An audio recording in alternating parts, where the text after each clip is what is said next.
ഞാനിപ്പോൾ ഉള്ളത് നമ്മുടെ തമിഴ്നാട് ഭാഗത്താണ്. മാർത്താണ്ഡം നാഗർകോവിൽ റോഡിലുള്ളൊരു അത്യാവശ്യം സുന്ദരമായിട്ടുള്ളൊരു സ്ഥലത്താണ്. ഇപ്പോൾ ഞാൻ വരുന്ന വഴിക്ക് കളിക്കോളം ഭാഗത്ത് ഒരുപാട് ലോട്ടറി ഷോപ്പുകൾ കാണുകയുണ്ടായി. ഇപ്പോൾ ലോട്ടറി ഷോപ്പുകൾ എന്തുകൊണ്ടാണ് ഈ തമിഴ്നാട് അതിർത്തിയിൽ ഒരുപാട് വരുന്നത് എന്ന് പലരും ചിന്തിക്കാത്തൊരു കാര്യമാണ്. അതുപോലെ ഞാൻ ഈ വീഡിയോ ഉൾക്കൊള്ളിച്ചിരിക്കുന്നത് നമ്മുടെ ലോട്ടറി എടുക്കുന്ന ഒരാളും അല്ലെങ്കിൽ ലോട്ടറി അടിക്കുന്ന ഒരാൾ പ്രത്യേകം ശ്രദ്ധിച്ചിരിക്കേണ്ടതും, ലോട്ടറി എടുക്കുന്ന പല ആളുകളും ലോട്ടറി എടുത്തിട്ട് പിന്നീട് ഫണ്ടെല്ലാം ഇല്ലാതായി പോകുന്നൊരു സിറ്റുവേഷൻ ഉണ്ടാകും. അപ്പോൾ ലോട്ടറിയിൽ അടിച്ചു കഴിഞ്ഞാൽ എങ്ങനെ ഫിനാൻഷ്യലി ആക്കി അത് ബെനിഫിറ്റാക്കി യൂസ് ചെയ്യാം എന്നുള്ളതിനെ കുറിച്ചിട്ടുള്ള കുറച്ച് ടിപ്സുകളാണ്. നമസ്കാരം, ഞാൻ ഷമീർ ബഷീർ. നമ്മുടെ വീഡിയോയിലേക്ക് സ്വാഗതം. തമിഴ്നാട് കേരളം അതിർത്തിയിൽ നമുക്ക് ഒരുപാട് ലോട്ടറി ഷോപ്പുകൾ കാണാനുള്ള കാരണം തമിഴ്നാട് ലോട്ടറി എന്ന് പറയുന്ന സംഭവമില്ല, ലോട്ടറി ബാൻഡാണ്. സോ അതുകൊണ്ട് തമിഴ്നാട്ടിലുള്ള ആളുകൾ ഈ കേരള അതിർത്തികളിൽ വന്നാണ് ലോട്ടറി വാങ്ങുന്നത്. അതുകൊണ്ടാണ് കൂടുതൽ ലോട്ടറി ഷോപ്പുകൾ നമ്മുടെ തമിഴ്നാട് കേരള അതിർത്തിയിൽ സിറ്റുവേറ്റ് ചെയ്തിരിക്കുന്നത്. തിരുവോണം ബമ്പറൊക്കെ എടുത്ത് ലോട്ടറി നറുക്കെടുപ്പിന് വേണ്ടി വെയിറ്റ് ചെയ്തിരിക്കുന്നവരായിരിക്കും പലരും.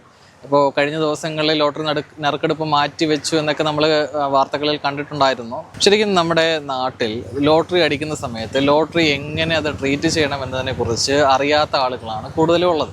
പ്രധാനമായി രണ്ട് കാര്യങ്ങളാണ് ഞാൻ ഈ വീഡിയോയിൽ ഡിസ്കസ് ചെയ്യുന്നത്. ഒന്നാമത് ടാക്സേഷൻ സിസ്റ്റമാണ്. അതായത് നമ്മൾ ലോട്ടറി അടിക്കുന്ന സമയത്ത് 30% TDS ആയിട്ട് അവർ പിടിക്കുന്നുണ്ടാവും. ഏജൻസി കമ്മീഷൻ എടുക്കും, അതുപോലെ തന്നെ TDS എന്ന് പറഞ്ഞൊരു എമൗണ്ട് ഡിഡക്റ്റ് ചെയ്യും. ശരിക്കും ഈ TDS എന്ന് പറയുന്നത് മുഴുവനായിട്ടുള്ള ഇൻകം ടാക്സ് ആണോ എന്ന് ചോദിച്ചു കഴിഞ്ഞാൽ അല്ല. അടയ്ക്കേണ്ട ടാക്സിൻ്റെ ഒരു വിഹിതം നിയമപരമായി പിടിച്ചു വയ്ക്കുന്നു, അല്ലെങ്കിൽ ഗവൺമെൻറ് ആ സമയത്ത് തന്നെ കളക്ട് ചെയ്യുന്നു എന്നുള്ളത് മാത്രമാണ്. അടയ്ക്കേണ്ടി വരുന്നത് TDS എമൗണ്ട് അല്ല, ശരിക്കും ഇൻകം ടാക്സ് ആണ്. ഇൻകം ടാക്സ് എന്ന് പറയുന്നത് ശരിക്കും നമ്മുടെ ഈ ലഭിക്കുന്ന ലോട്ടറിയുടെ 30%, അതിനോടൊപ്പം 4% സെസ്സും, ഇനി 50 ലക്ഷം രൂപയ്ക്ക് മുകളിലാണ് ലോട്ടറി വരുന്നതെങ്കിൽ സർചാർജ് പോലുള്ള എമൗണ്ടുകൾ ചേർന്നിട്ടാണ്. അപ്പോൾ നിങ്ങൾക്ക് അടിക്കുന്ന ലോട്ടറിൻ്റെ 30% അവർ പിടിച്ചിട്ടുണ്ടാവും, അത് TDS ആയിട്ട് കളക്ട് ചെയ്തിട്ടുണ്ടാവും. ഈ TDS ആയിട്ട് കളക്ട് ചെയ്തിരിക്കുന്ന എമൗണ്ട് നമുക്ക് ഇൻകം ടാക്സിലോട്ട് ടാക്സ് എമൗണ്ട് ആയിട്ട് സെറ്റ് ഓഫ് ചെയ്യാം. 30%-ഓടൊപ്പം സർചാർജും സെസ്സും പോലുള്ള എമൗണ്ടുകൾ ഉണ്ട് എന്നുള്ളത് പലർക്കും അറിയില്ല. അത് വളരെ ദുഃഖകരമായിട്ടുള്ളൊരു കാര്യം എന്ന് പറയുന്നത് പലപ്പോഴും ഈ നമ്മുടെ കേരള ലോട്ടറിയുടെ ഡിപ്പാർട്ട്മെൻറ്റിൽ ഇരിക്കുന്ന ഉയർന്ന ഉദ്യോഗസ്ഥന്മാർക്ക് പോലും ഇങ്ങനെ ഇൻകം ടാക്സ് എങ്ങനെയാണ് എന്നുള്ളത് അറിയില്ല എന്നുള്ളതാണ്. പല ലോട്ടറി അടിച്ച ആളുകളും ഇൻകം ടാക്സിൻ്റെ നോട്ടീസ് വരുന്ന സമയത്ത് ഈ ഓഫീസർമാരെ ഒന്ന് കണക്ട് ചെയ്യും. ഈ ഓഫീസർമാരെ കണക്ട് ചെയ്യുന്ന സമയത്ത് ഓഫീസേഴ്സ് പറയുന്നത് അങ്ങനെ ഒരു ടാക്സ് ഇല്ല, നിങ്ങളുടെ ടാക്സ് മുഴുവനായിട്ട് പിടിച്ചിരിക്കുന്നു എന്നുള്ളതാണ്. അപ്പോൾ ലോട്ടറി അടിക്കുന്ന ഒരാൾ ടാക്സ് പ്രോപ്പറായിട്ട് അടച്ചില്ല എങ്കിൽ ഉണ്ടാകുന്ന ഇമ്പാക്റ്റ് ഞാൻ പറഞ്ഞുതരാം. ഒന്ന്, നമ്മൾ ലോട്ടറി അടിക്കുന്ന സമയത്ത് കേരളത്തിൽ ഭൂരിഭാഗം ആളുകൾ ചെയ്യുന്നതും അവരുടെ ആഗ്രഹങ്ങളും പല പർച്ചേസുകളൊക്കെ നടത്തുക എന്നുള്ളതാണ്. ശരിക്കും അങ്ങനെ പർച്ചേസുകൾ നടത്തുന്നു, ചില ആൾക്കാർ ഡൊണേറ്റ് ചെയ്യുന്നു, ചാരിറ്റി പർപ്പസിന് കാര്യങ്ങൾക്ക് വേണ്ടിയിട്ട് ഈ ലോട്ടറി എമൗണ്ട് ഉപയോഗിക്കുന്നു, വീട് വയ്ക്കുന്നു, ചില അസറ്റുകൾ വാങ്ങുന്നു, ചിലർ അതെല്ലാം ഉപയോഗിച്ച് തീർക്കുന്നു, ചില ആളുകൾ സേവ് ചെയ്യുന്നു, ചില ആളുകൾ ബിസിനസ് ചെയ്യുന്നു, അങ്ങനെയൊക്കെയാണ്. അപ്പോൾ ഈ ലോട്ടറി അടിക്കുന്നു, ലോട്ടറി അടിച്ച ഫണ്ട് യൂസ് ചെയ്ത് തീർന്ന ശേഷമായിരിക്കും ഇൻകം ടാക്സിൻ്റെ ഭാഗത്തു നിന്ന് നോട്ടീസ് വരിക. അപ്പോൾ ഇൻകം ടാക്സിൻ്റെ ഭാഗത്ത് നോട്ടീസ് വരുമ്പോൾ ഉദാഹരണം പറയാം, 4 ലക്ഷം രൂപ പ്രോപ്പറായിട്ട് ഇൻകം ടാക്സ് ഫയൽ ചെയ്ത് അടയ്ക്കേണ്ട ഒരാൾ അത് അടയ്ക്കാതിരിക്കുകയും പിന്നീട് നോട്ടീസ് വരികയും ചെയ്യുകയാണെങ്കിൽ ഏകദേശം 13, 14, 15 ലക്ഷം രൂപ വരെയൊക്കെ ഈ നോട്ടീസ് വന്ന ശേഷം അടയ്ക്കാൻ നേരത്തെ ആവും. ഇൻട്രസ്റ്റ് ആവാം. അത് വരുന്നത് കുറേ വർഷങ്ങൾക്ക് ശേഷമാണ്. അപ്പോഴേക്കും നമ്മുടെ കയ്യിലുള്ള ഫണ്ടൊക്കെ ഏകദേശം ആയിട്ടുണ്ടാവും. അപ്പോൾ പിന്നീട് എന്താ സംഭവിക്കുക? അതിന് നോട്ടീസ് വരും, അത് ഓർഡർ ആവും, റവന്യൂ റിക്കവറി ആവും. അപ്പോൾ നമ്മുടെ അസറ്റിലൊക്കെ ഇത് കൈവയ്ക്കും. ലോട്ടറിയുമായി ബന്ധപ്പെട്ട് ഇൻകം ടാക്സിൻ്റെ മെയിനായിട്ടുള്ളൊരു കാര്യം ഇതാണ്. അതായത് TDS ആയിട്ട് പിടിക്കുന്ന എമൗണ്ട് മതിയാകില്ല നിങ്ങളുടെ ടാക്സ് അടയ്ക്കാൻ വേണ്ടി. അപ്പോൾ ടാക്സ് അടയ്ക്കുന്നതിന് തുല്യമായിട്ടുള്ള എമൗണ്ട് TDS എമൗണ്ട് ഇല്ല എങ്കിൽ നമ്മൾ കയ്യിൽ നിന്ന് ക്യാഷായിട്ട് അതാത് വർഷങ്ങൾ തന്നെ അടയ്ക്കുക. അങ്ങനെ വരുമ്പോൾ ഇൻട്രസ്റ്റ് വരില്ല.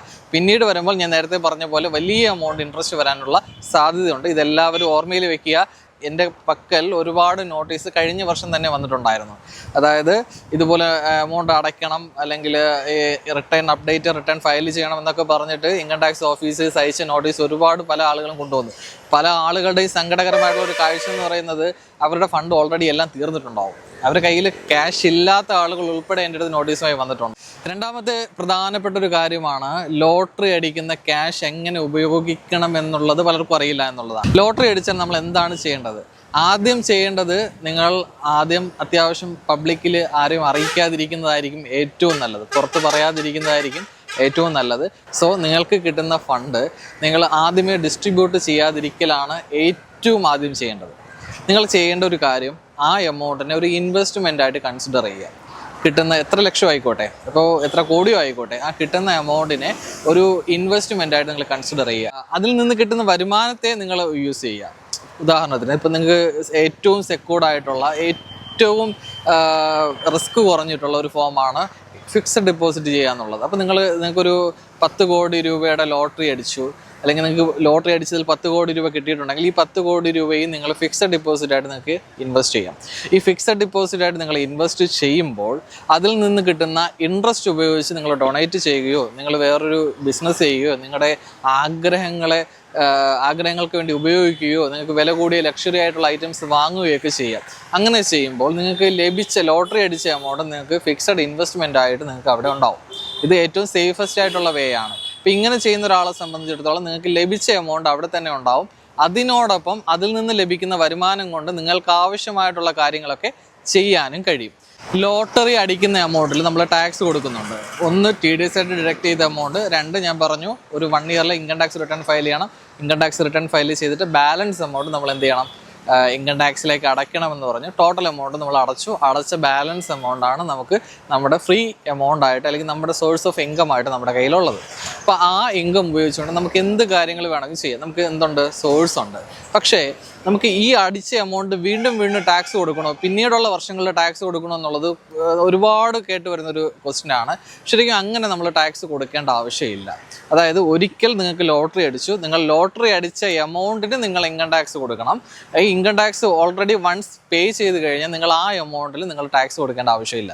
പക്ഷേ ആ എമൗണ്ട് യൂസ് ചെയ്തുകൊണ്ട് നിങ്ങൾ ബിസിനസ് ചെയ്യുകയാണെങ്കിൽ, അല്ലെങ്കിൽ ആ എമൗണ്ട് നിങ്ങൾ ഫിക്സഡ് ഡെപ്പോസിറ്റ് ചെയ്യുകയാണെങ്കിൽ, ആ എമൗണ്ട് നിങ്ങൾ ഷെയറിൽ ഇൻവെസ്റ്റ് ചെയ്യുകയാണെങ്കിൽ, നിങ്ങൾക്ക് ഏതെങ്കിലും തരത്തിൽ ആ ഒരു എമൗണ്ട് കൊണ്ട് വീണ്ടും വരുമാനം വരികയാണെങ്കിൽ ആ വരുമാനത്തിനാണ് നിങ്ങൾ ടാക്സ് കൊടുക്കേണ്ടത്. അല്ലാതെ ലോട്ടറി അടിച്ച എമൗണ്ടിന് ഒരു വട്ടം മാത്രം ടാക്സ് കൊടുത്താൽ മതി, പിന്നീട് നമ്മൾ ടാക്സ് കൊടുക്കേണ്ട ആവശ്യം ഇല്ല.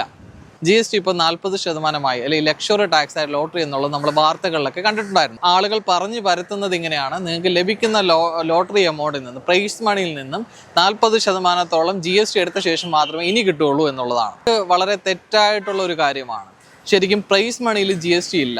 നമുക്ക് 25 കോടി രൂപ അടിച്ചാലും അതിനകത്ത് പ്രൈസ് മണിയിൽ GST ഇല്ല. അതിൽ TDS മാത്രമാണ് ഡിഡക്റ്റ് ചെയ്യുക. TDSും പ്ലസ് അതിനോടൊപ്പം നമ്മുടെ ഏജൻസി കമ്മീഷൻ എന്ന് പറയുന്ന ഒരു എമൗണ്ടാണ് ഡിഡക്റ്റ് ചെയ്യുന്നത്. അപ്പോൾ ഈ 2 എമൗണ്ടും ഡിഡക്റ്റ് ചെയ്ത ശേഷം ബാലൻസ് എമൗണ്ട് നമുക്ക് തരും.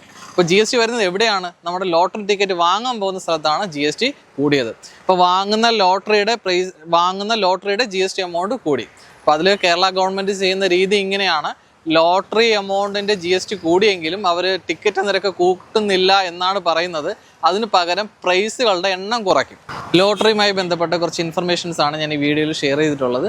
നിങ്ങൾക്ക് ഇതുമായി ബന്ധപ്പെട്ട ഏതെങ്കിലും തരത്തിലുള്ള സംശയങ്ങളുണ്ടെങ്കിൽ കമൻറ്റിൽ അറിയിക്കുക. കൂടുതൽ വീഡിയോകൾക്കായി ചാനൽ ഒന്ന് സബ്സ്ക്രൈബ് ചെയ്യുക.